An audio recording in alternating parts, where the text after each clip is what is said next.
Official Instagram শুরু করেছিল first photo walk, সেটার নাম ছিল WWIM, যেটা এখন আর হয় না। সেইটাই আমি ফার্স্ট গেছিলাম। মুকেশ বক্সির যে বাড়িটিতে শুট হয়েছিল সেটা আমি একটা ছবি তুলেছিলাম। ওই ছবিটা আমার ফার্স্ট টাইম টেলিগ্রাফে বেরিয়েছিল। শ্যামা সুন্দরী মন্দিরের আমার কন্টেন্টটা যদি তুমি দেখে থাকো, ওটায় অ্যারাউন্ড 7 মিলিয়ন প্লাস ভিউজ আছে। সেটা নিয়ে অনেক লোক বলেছিল যে দাদা এইটা পুরোটাই হন্নাম। রাত্রি 3টের সময় মানিকার্নিকা ঘাটে আঘড়ি দেখেছি আমি ওখানে। দেব দীপাবলি অ্যাকচুয়ালি বানারসের লোকেদেরই। আমি গত বছর খুব প্রিভিলেজ যে আমি কামাখ্যার মন্দিরে গেছি। ফুল টাইম কন্টেন্ট ক্রিয়েশনে আসতে যারা চেষ্টা করছে আমি তাদেরকে বলবো এটা খুবই একটা কঠিন জিনিস, প্রচন্ড টেনাসিটি লাগে। তো আমরা একটা এপিসোড শুরু করেছিলাম গল্প হলেও সত্যি। আমার রুমে আশিস বিদ্যার্থী এসছে, আশিস সুনিধি চৌহান এসছে, শিল্পা রাও এসছে, আমাকে রেডিও মির্চি থেকে অ্যাপ্রোচ করেছে। অ্যাজ আ কন্টেন্ট ক্রিয়েটার বেঙ্গলে সাস্টেন করাটা খুব ডিফিকাল্ট। বাঙালির মতো না আর্টিস্টিক মানুষ খুব কম আছে। বাঙালি নিজেই নিজের শত্রু। ট্রাভেল করো, আমি তো বলবো যে ভাই আজকের দিনে যদি এক্সপিরিয়েন্স করতে চাও ভাই লাইফ ট্রাভেল, বেরিয়ে যাও, আগে বাড়ির থেকে বেরিয়ে যাও।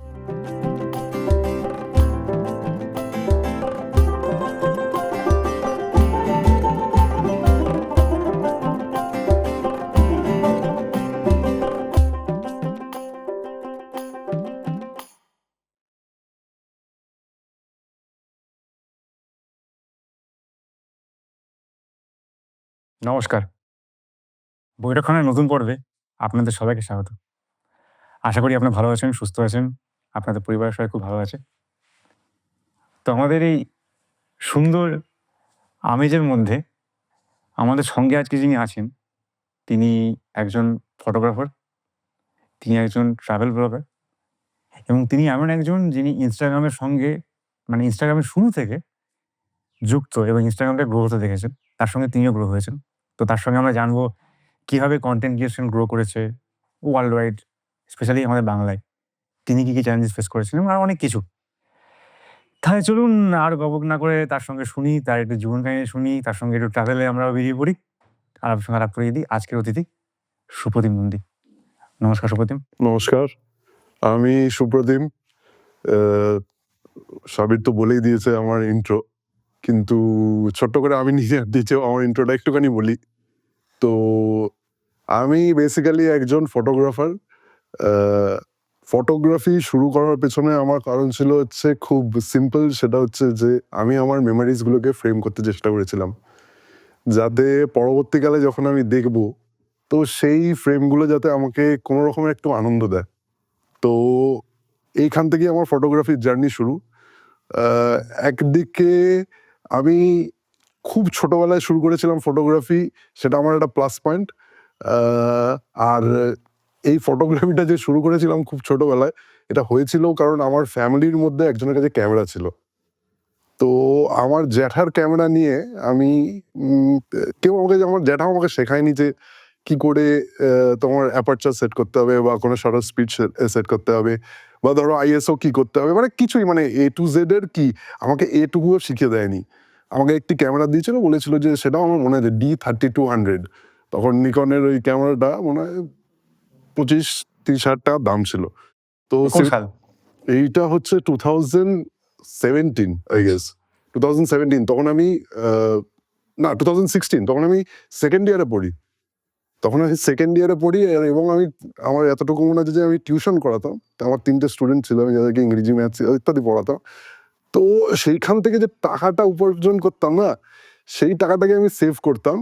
সেভ করে আমি কলেজ না গিয়ে কলেজের ব্যাগে আমি ক্যামেরাটা নিয়ে যেতাম, আর সেই ক্যামেরা দিয়ে আমি চলে যেতাম ছবি তুলতে কলেজ না গিয়ে। তো সেই ওই ছোট ছোট করে ছবি তোলা থেকেই আমি নিজে নিজে শিখেছি যে কি করে একটা ফ্রেম করতে হয়। বা তারপরে অবশ্যই আমি অনেক জিনিসপত্র অ্যাটেন্ড করেছি, আমি এক্সিবিশনস অ্যাটেন্ড করেছি। আমি ইভেন কলকাতা তখন ফার্স্ট ফটো ওয়াক হয়েছিল। দ্য ফটো ওয়াক, জানি না তোমরা জানো কিনা। আমাদের ফটোগ্রাফার বন্ধুরা জানবে এখানে যারা কাজ করছে। হ্যাঁ, যারা পেছনে আছে তারা হয়তো জানবে।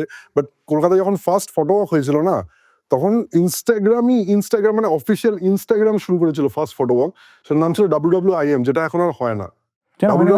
যাই না হয় না কেন, ইনস্টাগ্রামের কোনো ওদের কিছু, এখন ওরা হয়তো ভেবেছে অনেক প্রচুর গ্রো করে গেছি আর দরকার নেই।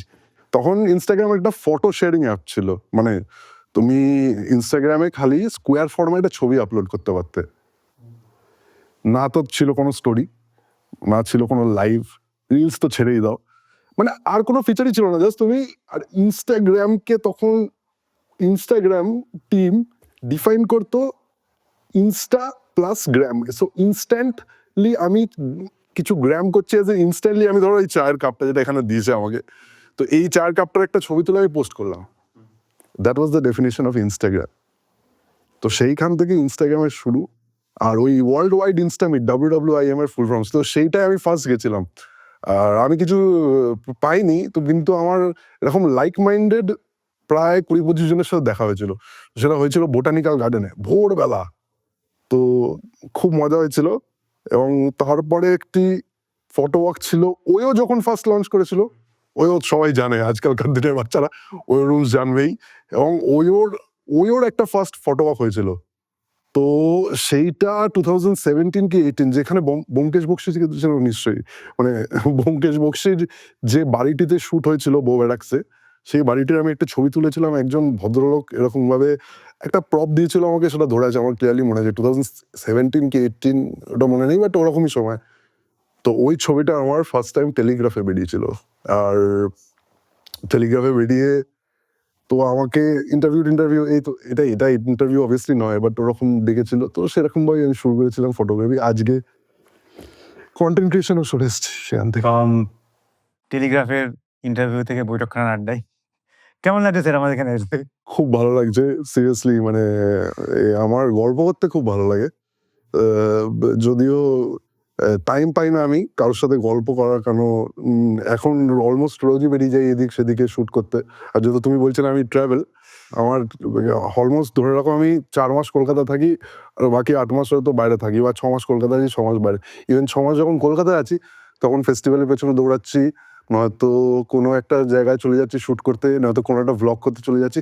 তো ইভেনচুয়ালি গল্প করার হ্যাবিটটাও চলে গেছে। আর আগে আমাদের বাড়িতে আসতো না, নন্টে ফন্টে, বাটুল দি গ্রেট, আমার বাবা আনতো বইমেলা থেকে কিনে। আর একটা স্টুডেন্ট হ্যাঁ, মানে বিশাল। তারপরে ডিভিডিতেও যখন এসেছিল আমি সব দেখেছি। এখনো আমার বাড়িতে আমার বাবাকে যদি বসে দেওয়া হয় না এই গোপাল ভাঁড় দেখতে, আমার বাবা হাঁ করে তাকিয়ে থাকবে টিভি স্ক্রিনের দিকে। সো সেই গল্প আর নেই, তো এখন অন্য রকমের গল্প হয়ে গেছে। তোমাকে তো সরি হ্যাঁ, তোমাকে তো তোমাকে তো বলেছিলাম আমাদের বৈঠকখানার শুরু কেন, যে আমাদের গল্প বলা হারিয়ে যাচ্ছে। ঠিক আছে, মানুষ নিজের গল্প বলছে না, গল্প শুনছেও না, বলার থেকে শোনাটা কমে যাচ্ছে, কেউ শুনছে না, কেউ শুনতে চায় না এখন। তো সেটা একটা খুব বড় কারণ যে আমরা বৈঠকখানা শুরু করেছি। তো আমার ভালো লাগছে যে তুমি আজকে একটা গল্প বলছো, এবং যারা আমাদের দর্শক শ্রোতা তারা জানতে পারবে যে ইনস্টাগ্রাম কিভাবে শুরু হয়েছিল, তখন কেমন ছিল। মানে এখনকার ইনস্টাগ্রাম স্পেশালি কোভিডের ওটাও ৫ বছর হয়ে গেল, প্লাস মানে লকডাউন। ওহো, ঠিক আছে? তো কাইন্ড অফ তো ৫ বছর আগে যখন লকডাউন হয়নি, তখনও ইনস্টাগ্রাম এত র‍্যাপিড ছিল না। এখন যেমন র‍্যাপিডলি গ্রো করছে সবাই, তখনও মানে ১০,০০০ মানে ফলোয়ার্স অনেক বড় ব্যাপার ছিল তখন। ঠিক আছে? তো সেখান থেকে তাদের জার্নিটা যেটা তুমি বললে, আশা করি অনেকেই যারা এখন জানে না, যারা এখন শুধু ১,০০,০০০ ফলোয়ার্সদেরই দেখে, তাছাড়া বাইরে কনটেন্ট ক্রিয়েটর দেখেই না, পাত্তাও দেয় না দর্শকরা। তো শুরুটা এরকম ছিল। ইনস্টাগ্রাম অ্যাকচুয়ালি একটা ফটোগ্রাফের অ্যাপ ছিল, যেখানে সবাই ছবি তুলে শেয়ার করত, এবং ইনস্টাগ্রাম আমিও যেন এজ এ অডিয়েন্স ফলো করতাম। আমরা প্রচুর ফটোগ্রাফারদের ফলো করা যেত, যারা খুব সুন্দর ছবি পোস্ট করত, যেটা এখন হারিয়ে গেছে। একদম হারিয়ে গেছে। মানে আমি এটা আমার মনে হয়, তুমি বেটার বলতে পারবে। হ্যাঁ, মানে অবভিয়াসলি একটা প্ল্যাটফর্ম যখন রিভলভ করেছে ফটো থেকে ভিডিওতে, এখন লোকজন বেশি ভিডিও রিলেটেড কন্টেন্ট ছাড়তে ব্যস্ত হয়ে গেছে, এবং ইনস্টাগ্রামও প্রমোট করছে ভিডিও রিলেটেড কন্টেন্ট। আগে একটা প্ল্যাটফর্ম শুধু ফটো এসেন্ট্রিক প্ল্যাটফর্ম ছিল। ইনফ্যাক্ট ফটোটা মানে যখন ছিল, তোমার ফটোর মধ্যে ক্রিয়েটিভিটি দেখা হতো। It's a very good thing. কিন্তু এখন যেটা হয়ে গেছে, তো আর যাচ্ছি না, কি ছবি, কি পোস্ট হয় না হয় আমি সেটা যাচ্ছি না। তো যেটাই আমরা ফেরত আসছি গল্পে। তো তুমি বলছিলে তোমার সময় তুমি শুরু করেছো যখন, তো তুমি তুমি বলছিলে তুমি ট্রাভেল ব্লগিং করো। ৬ মাস এখানে থাকো, ৬ মাস বাইরে থাকো। তো পেশা হিসেবে তুমি কি করছো? আমি full time content creator. Full time. আর এই ফুল টাইম কন্টেন্ট ক্রিয়েশনে আসতে যারা চেষ্টা করছে, আমি তাদেরকে বলবো এটা খুবই একটা কঠিন জিনিস, কিন্তু মানে প্রচন্ড টেনাসিটি লাগে, মানে ধৈর্যের তোমার, মানে এমন একটা সময় এসেছিল আমার লাইফে যখন আমার মনে হয়েছিল যে এই যে তুমি এক্ষুনি কোভিডের কথা বললে, কোভিড ফেজ এমন একটা ফেজ ছিল যেখানে আমি হার্ডলি আমার পুরো সেভিংস চলে গেছিল। আমি একটা টাকাও উপার্জন করতে পারিনি এই কন্টেন্ট দিয়ে, কারণ সবার বন্ধ হয়ে গেছিল রাস্তায় বেরোনো। তো আর যেহেতু আমাদের কাজটাই ছিল হচ্ছে তোমার বেরিয়ে এদিক ওদিকে শুট করা, তো কিছুই শুট করতে পারছিলাম না। তো তখন আমরা একটা মানে অবভিয়াসলি ক্রিয়েটিভ মাইন্ড, কি করবো, কিছু তো ক্রিয়েটিভিটি বের করতে হবে। তখন আমরা ভেবেছিলাম যে কন্টেন্ট ফ্রম হোম করব আমরা, দেখা যাক যদি আমরা এটাও পারি করতে, আর পেরেছিলাম করতে। কিন্তু হ্যাঁ, অ্যাজ আ ইনফ্লুয়েন্সার বা অ্যাজ আ ফটো, আমি ইনফ্লুয়েন্সার নিজেকে বলবো না। এই রিসেন্টলি একটা ট্রেন্ড শুরু হয়েছে, সবাই দেখছি ট্যাগ করছে ফেভারিট ইনফ্লুয়েন্সার, ফেভারিট ইনফ্লুয়েন্সার। কি আমাকে ইনফ্লুয়েন্স করে তারা সেটা? জানি না বাবা, ফেভারিট ইনফ্লুয়েন্সারে আমাকে ট্যাগ করেছে অনেকজন, থ্যাংক ইউ তোমরা যারাই ট্যাগ করেছো আমাকে ফেভারিট ইনফ্লুয়েন্সারে, আই এম ভেরি হ্যাপি। কিন্তু আমি নিজেকে অ্যাজ অ্যান আর্টিস্ট দেখি, অ্যাজ আ ক্রিয়েটিভ মাইন্ড দেখি, অ্যাজ আ ফটোগ্রাফার দেখি, অ্যাজ আ সিনেমাটোগ্রাফার দেখি। আমি স্টোরি টেলিং এ বিলিভ করি। তো আমি বিলিভ করি যে আমার যদি একটা ছবি বা একটা ভিডিও, সেটা থেকে একটা গল্প বেরিয়ে আসছে, এবং সেই গল্পটার সাথে গোটা যদি 10টা মানুষও রিলেট করতে পারে, আমি তো একটা কিছু করলাম। ধরো আমি একটা ফুলের ছবি তুললাম, তো সেই ফুলের ছবিটা এখানে 10 জন তুলছে, আর আমার তোলার থেকে যদি মানুষ বলে, আরে এই ছবিটার মধ্যে কিছু একটা আছে, আমার চোখটা লেগে আছে ওই ছবিটাতে, তো হি অর শি যেই হোক, সে একটা কিছু পেয়েছে সেই ছবিটার থেকে। এবার যখন এটা মাল্টিপল হয় না, ধরো একজন করছে, এটা 10 জন করলো, তখন হচ্ছে তোমার জিনিসটার মধ্যে একটা স্টোরি আছে বা একটা আর্ট আছে, মানে গল্প বলতে চেয়েছিলেন? একটা গল্প বলতে চাইছি। এবং আগে যেটা ছবি দিয়ে গল্প বলতাম আমরা, এখন সেটাকে ভিডিওজে চলে এসেছি। এবং তুমি তো নিজেও ফিল্মের ব্যাকগ্রাউন্ড থেকে আসছো, তো মিস্টার রের একটা কথা আছে যে যেদিন তুমি ফিল্ম ক্রিয়েট করতে চেষ্টা করবে, তো তার আগের স্টেজটা কিন্তু ফটোগ্রাফি। হ্যাঁ, মানে ফটোগ্রাফি করতে না পারলেও আমার মনে হয় একটা ছবিকে বোঝা জানাটা খুব জরুরি। যেদিন তুমি ছবিকে বুঝে যাবে, সেদিন সেই ছবিটার থেকে তুমি একটা ফিল্ম তৈরি করতে পারো। আর তোমার মাইন্ডে যে সেই ফ্রেমস গুলো আছে, যে এই ফ্রেম আমার একটা, আমি রাস্তায় বেরোচ্ছি একটা জিনিস তুলতে, রাস্তায় 1000টা মানুষ হাঁটছে, আমাকে বুঝতে হবে আমি কোথায় কাট করব, কোথায় কাট করলে আমার এই গল্পটা এই গল্পটার সাথে মিশবে। সেটার মধ্যে এখন আমি আবার স্টোরি টেলিং করছি ভয়েস ওভার দিয়ে, যেটা করতে হয় ট্রেন্ডের সাথে চলতে গেলে। বাট আমার খুব ভালো লাগে ভয়েস ওভার। এবং জানি না, আমাকে অনেকজন বলেওছে যে দাদা তোমার মানে আই হ্যাভ বাই তাই তো গডস ভয়েসটা গ্রেস, সুন্দর। হ্যাঁ এই কথাটা আমাকে বলেছে, অনেকেই বলেছে যে তোমার ভয়েসটা খুব সুন্দর। ইনফ্যাক্ট আমাকে, আমি 91.9 তোমার ভয়েসটা অনেকটা এর মতো, এই সিনেমা থেকে বলি 'কবি বিদির' মতো। রে। বেশ একটা গাম্ভীর্য দিয়ে। 'কবি বিদিকে' মনে আছে তো নিশ্চয়ই? হ্যাঁ হ্যাঁ হ্যাঁ। ওনার রয়্যাল ভয়েস পুরো। তবে আমার মনে হয় যে আমি জানো তো এই ভয়েসটা তো এটা অবভিয়াসলি বাই গডস গ্রেস, কারণ এটার পেছনে আমি তো কিছু করিনি।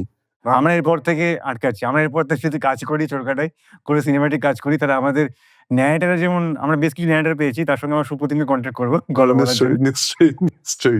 নিশ্চয়ই কন্ট্যাক্ট করো। বাট আমি ভয়েস ওয়াইজ আমি বলবো যে দেখো, আমি কোনোদিনও ছোট থেকে গান শিখিনি, কিন্তু বাঙালি বাড়িতে ভাই, বাড়িতে আমার হারমোনিয়াম ছিল, আমার মা মাসি দেখেছি লোককে গান গাইতে, তো ওই দেখেছি শুনেছি, সেখান থেকে কোনোদিনও ইচ্ছা হয়নি যে গান করবো বা কিছু করবো এরকম। বাট এই ভয়েসটা আমার এসছে কিন্তু আফটার, বলবো যে পিউবার্টি হিট করার পরে, ম্যাচুরিটি হিট করার পরে, ক্লাস 9-5 পর থেকে। আমাকে স্কুলে জানো কি বলে ডাকতো সবাই, আমার এত হেড়ে গলা ছিল, লোকজন বুলডগ বলে ডাকতো। মানে আমি সিরিয়াসলি বলছি, আমাকে তোমার বন্ধুরা এখনো, এই আমার কিছুদিন আগে একটি বন্ধুর এই টালিগঞ্জ ক্লাবে তার ইয়ে হয়েছে, কি বলে, এঙ্গেজমেন্ট হয়েছে, সেখানে স্কুলের বন্ধুদের সাথে দেখা হয়েছিল, তখন ওরা বলছে বুলডগ। কিন্তু এখন মানে এই গলাটা যে আমাকে এই জায়গায় নিয়ে এসছে, সেটার জন্য আমি খুব থ্যাঙ্কফুল। এবং আমার গলার জন্য আমার প্রচুর লোক আছে যারা আমাকে ফলো করে just because of my voice. আমিও তো ফটোগ্রাফার হিসেবে নিজেকে দেখি, কিন্তু অনেকেই আছো তোমরা যারা আমাকে জাস্ট আমার ভয়েসের জন্য ফলো করো, সেটার জন্য থ্যাংক ইউ খুব। না, তোমার ভয়েসটার জন্য তোমার গল্পের একটা আলাদা মাত্রা দিচ্ছে, লোকে বুঝতে পারছে। যখন তুমি গল্প বলছো স্টোরিটা, তখন তো ভালো লাগবে না লোকের? হ্যাঁ। এটা তো সত্যি। তো ভয়েস থেকে মনে পড়লো, তুমি ভয়েস আর্টিস্ট বলছিলে এবং তুমি আমাকে বলেছিলে তুমি অ্যাজ এ ভয়েস আর্টিস্টও কাজ করেছো অনেক জায়গায়। হ্যাঁ হ্যাঁ। এটা যদি গল্পটা একটু বলো, এবং বাংলায় প্রশ্নটা পরে আসছি, এটা বলো না? আচ্ছা, ভয়েস আর্টিস্ট হিসেবে কাজ করার জন্য আমাকে প্রচুর লোক বলেছিল। আমাকে ইভেন আমি 91.9 ফ্রেন্ডস এফএম জিমি টাঙ্গরিকে সবাই চেনে এখানে। জিমি টাঙ্গরির সাথেও দেখা করেছি। ওনার সাথে গিয়ে ওনার অনেক বছর আগে 2017-18 আমরা একটা পার্সি, যেহেতু উনি খুব কম পার্সি আছে আমাদের কলকাতাতে, আমরা পার্সি কমিউনিটিদেরকে নিয়ে একটা কাজ করছিলাম। তখন আমার সৌভাগ্য হয়েছিল ওনার সাথে দেখা হওয়ার। মানে ওই একটা ছোট্টখাট্ট ইন্টার্নশিপই বলতে পারো ওটা। আমি ইন্টার্নশিপ হিসেবে ধরবো না যদিও, কারণ আমাকে কোনো সার্টিফিকেট দেয়নি সেটা। ছবি আছে ফেসবুকে আমার এখনো রাখা যায়, জিমি স্যারের সাথে আমার একটা ছবি আছে। পড়লে সার্টিফিকেট। হ্যাঁ, কারণ ওনার সেই ডাইরেক্ট ডিলসে তো মনে আছে, সেই মানে ব্যাকগ্রাউন্ডে ওই ভয়েসটাই একটা ড্রিমি একটা ভয়েস। তো সিমিলারলি যখন লকডাউন চলছিল, এই যে লকডাউনের কথা বলছিল সাবির, তো লকডাউন পিরিয়ডে একটি অ্যাপ এসেছিল Clubhouse, which is like স্পটিফাইয়ের মতোই এটা অ্যাপ ছিল, যেটা স্পটিফাইতে তুমি পডকাস্ট শুট করে দিয়ে দিচ্ছ, ওখানে পুরো ব্যাপারটাই লাইভ হতো। ক্লাব হাউস ক্লাব হাউস বলে আমাদের কেউ ইউজ করেছে এখন অব্দি কেউ এতে? কেউ না? না, আচ্ছা, কেউ ক্লাব হাউস ইউজ করেনি কেউ। তো ক্লাব হাউস বলে এই অ্যাপটা যে ছিল, চায় না যারা খাবার খেতে দেখতে বড় অসুবিধা নেই, দেখাবো। শুনতে ভালো থাকবে। তো এই ক্লাব হাউস অ্যাপটাতে আমরা বাঙালিরা মিলে কিছু বাংলায় করবো ভেবেছিলাম। তো প্রচুর বড় বড় সেলিব্রিটিরাও এসেছিল আমাদের রুমে, আমি সেটাতে পড়ে যাচ্ছি। তো আমরা একটা এপিসোড শুরু করেছিলাম গল্প হলেও সত্যি, which was like Sunday suspensory part of club house. বাহ, তো আমি এটা শুরু করেছিলাম রাত্রি 11টা থেকে ভোর 3টে অবধি করতাম। তো অ্যারাউন্ড 96 এপিসোডস করেছিলাম, তারপর ছেড়ে দিয়েছি। তো আমি খুব তাড়াতাড়ি র্যাপিডলি 20,000 ফলোয়ার করে ফেলেছিলাম ক্লাব হাউসে মাস 2-এর মধ্যে ওখানে। বাহ, তো বড় ধরে রাখো আমার রুমে আমাকে আশিস বিদ্যার্থী এসছে, আশিস বিদ্যার্থীকে চেনো তো নিশ্চয়ই, সুনিধি চৌহান এসছে, বাহ, শেষ হয় না। শিল্পা রাও এসছে, খুদা জানে শিল্পা রাও এসছে, আহ, অনেক অনেক তখনকার সেলিব্রিটিরা যারা ক্লাব হাউসে আসছিল তারা সবাই এসছে এবং তারা শুনেছে আমাদের সাথে বাংলায় গল্প। এবং আশিস বিদ্যার্থীর রুমেও আমি গিয়ে গল্প বলে এসেছি ওনার সাথে। তো উনি মনে হয় এখন ফুড ব্লগিং টগিং করেন দেখবে। তো ওই ক্লাব হাউসে ওই একটা গল্প হলেও সত্যি বলে, যে রবি ঘোষের যে সেই সিনেমাটা দেখেছো গল্প হলেও সত্যি, দেখেছো তো? ওইখান থেকে ইন্সপায়ার্ড ছিল আমার টাইটেলটা, গল্প হলেও সত্যি। তো সেখানে আমরা ভূতের গল্প কিন্তু রিয়েল লাইফ এক্সপিরিয়েন্সের সাথে, মানুষের সাথে যদি কিছু ঘটে থাকে সেটা সে বলবে, আমরা সে তো সেটাকে এখন নারেট করতাম। পডকাস্ট হচ্ছে সেম থিম। ওই সেম পডকাস্টই করতাম, শুধু ভয়েস পডকাস্ট ছিল, ওটা ভিডিও ছিল না কোনো। পডকাস্টটা তো এসেছেই তোমার, ওটাকে ভিডিও ফর্মে নিয়ে এসেছে। পডকাস্টটা কি আজকে আমরা যে আলোচনা করছি বা আড্ডা করছি ভিডিওর সামনে, এটা কি একটা টাইম রেডিওতে হতো, এক্স্যাক্টলি রাইট? এক্স্যাক্টলি। তারপর আমাদের স্টিভ জোস স্যার আসলেন, তিনি একটা আইপ্যাড নিয়ে আসলেন এবং বললেন একটা পডকাস্ট হতে পারে, যেটা আপনারা দেখবেন এখানে। সেখান থেকে পডকাস্ট হলো স্টার্ট। কিন্তু এটা তো যুগের, এটা স্টার্ট হয়েছে কোন 70-80 বছর আগে রেডিওতে হতো। সেটাকে আমরা এখন অনেক লাকি যে আমাদের টেকনোলজি উন্নত হয়ে গেছে, আমরা যতটা ইজিলি বসে একটা ভিডিও করতে পারছি। তখন রেডিওতে একটা ওই জায়গা আসার জন্য তোমাকে নিজেকে ওই যোগ্যতায় পৌঁছাতে হতে, তোমাকে একটা ফোন করবে। মানে আমাদের আগে অমিতাভ বচ্চন রেডিও জকি হওয়ার জন্য কি না করেনি, সেটা হতে পারেনি বলে একটা হয়েছেন, তাই না? বয়স হওয়ার জন্য। তো এটাও আগে থেকে এই যে রেডিও থেকে মনে পড়লো, তোমাকে একটুখানি বলি যে মির্দাকে তো চেনো, মীর আফসার আলী। মির্দা অ্যাকচুয়ালি হচ্ছে আমার অ্যালবাম ম্যাটার, মানে আমার সিনিয়র স্কুলের। বাহ, আমি ওনার সামনে কথা বলে, আমাদের স্কুলে একটা ইন্টার হাউস ড্রামা কম্পিটিশন হতো, আমি ওনার সামনে ড্রামাও করেছি। তো উনি হয়তো ছেড়ে দিয়েছেন মির্চি, জানো তোমরা, হ্যাঁ, ওদের নিজের একটা কাজ করছে। নিজের একটা কাজ করছেন খুবই ভালো। এবং স্যারকে কোনোদিন সামনে এসে বসে গল্প করার আমার ভীষণ দিন নিশ্চয়ই নিশ্চয়ই ওনার মতো একটা gem of a human being হয় না। ইভেন মির্দা যে ফুড কাগজ ছিল না ইন্দ্রজিৎ দার সাথে আমার খুব ভালো সম্পর্ক। তো এই মির্দার কথা বলি একটা জিনিস, যে রিসেন্টলি আমাকে এখন ওরা অ্যাপ্রোচ করেছে, মানে আমাকে রেডিও মির্চি থেকে অ্যাপ্রোচ করেছে। বাহ, রিসেন্টলি আমাকে একটা মেসেজ করেছে যে আমি নিজেই ঘাবড়ে গেছি যে অরিজিনাল প্রোফাইল, তো তারপর দেখি হ্যাঁ মির্চি বাংলার প্রোফাইল থেকেই মেসেজটা এসছে। তো নাম্বার টাম্বার দিয়েছি, এখনো কন্ট্যাক্ট আসেনি, হয়তো করবে কি করবে না জানি না। বাট আমার কাছে খুব একটা ভালো ব্যাপার ছিল যে ওরা আমাকে নিজের থেকে অ্যাপ্রোচ করেছে, মির্চি বাংলা থেকে আমি তোকে দেখাতে পারি, আমাকে ইনস্টাগ্রামে লিখে পাঠিয়েছে, নাম্বার টাম্বার চেয়েছে এবং বলেছে যে তোমার সাথে কি করবে জানি না, কিছু একটা করবে হয়তো। তবে এমনটা হয়তো হতে পারে যে আমরা যতদিন এপিসোড এয়ার করলাম ততদিনে স্যার অলরেডি মির্চিতে গুড মর্নিং শুরু করে ফেলেছেন। না না বাবা, কিছু করার থাকবে না। তো যদি আপনারা সেটা হয়ে যাওয়ার পর এপিসোডে দেখে থাকেন, তাহলে আপনারা জানবেন আমরা এডিট করতে দেরি করেছি, এটা আমাদের ফল্ট, স্যারের কোনো ফল্ট নেই, উনি কাজ শুরু করে দিয়েছেন ততদিনে। না না শুনতে খুব ভালো লাগছে আমার। তো রিসেন্টলি একটা কন্ট্রোভার্সি হয়েছে, এবং কন্ট্রোভার্সি বলবো না, পুষ্পা 2 রিলিজ করেছিল ডিসেম্বরে। তো ওখানে সিনেমাটা বাংলা রিলিজ করার কথা ছিল, কোনো কারণে হয়নি। কি রিজনে আজ এখন অব্দি কেউ ডিসকাস করেনি, মানে ভিডিও শুট অব্দি ডিসকাস হয়নি। তো সেখানে একটা জিনিস খুব উঠে এসেছে যে বাংলায় যারা শুধু ভয়েস আর্টিস্ট, যারা ভয়েস আর্টিস্ট হিসেবে কাজ করছে, আমার খুব ইচ্ছা ওনাদের মতো কাউকে এনে এখানে বসানোর আমার এটা জানার খুব ইচ্ছা আছে যে তারা এখন কাজ পাচ্ছেন না জেনেরিকভাবে। এটা সম্বন্ধে কোনো আইডিয়া আছে? মানে কোনো বন্ধু-বান্ধব তোমার আছে যারা রেগুলারলি ভয়েস এসেছে কাজ করছে? আমার একটি তাদের মানে কোনো সমস্যা তুমি আমার নিজের ভাই Shivam as a voice artist কাজ করছে এবং টাচউড বলতে নেই, ও কাজ করছে। কারণ ও একটা এরকমই একটা অ্যাপের সাথে কাজ করছে। আমি অ্যাপের নাম নেব না, প্রমোট করছি না কাউকে। বাট ও একটা অ্যাপের সাথে কাজ করছে। ও ভালোই কাজ করছে, এখন ক্রিয়েটিভ ডিরেক্টর হয়ে গেছে অ্যাপটার। বাহ! কিন্তু সবাই কিন্তু পারবে না। কারণ এখন কি বলতো, একটা জিনিস হয়ে গেছে। এখন তুমি সিনেমা করতে যাও কি তুমি কোনো ক্রিয়েটিভ লাইনে যাও, লোকজন, আমি কিছুদিন আগে দেখছিলাম যে অডিশন দিয়ে একজন লিখেছে ফেসবুকে যে আমি অডিশন দিয়ে যাচ্ছি লাস্ট গোটা 2-4 বছর ধরে, তো আমার কিছু হচ্ছে না। একজন এলো যার প্রায় 50,000 ফলোয়ার আছে, তাকে নিয়ে কাজ করতে শুরু এটা করলো। যে কি বিরক্তিকর লাগে। আমি এই প্রশ্নটা রেগুলার আমার পডকাস্টে আসছে এখন মানে এপিসোডে।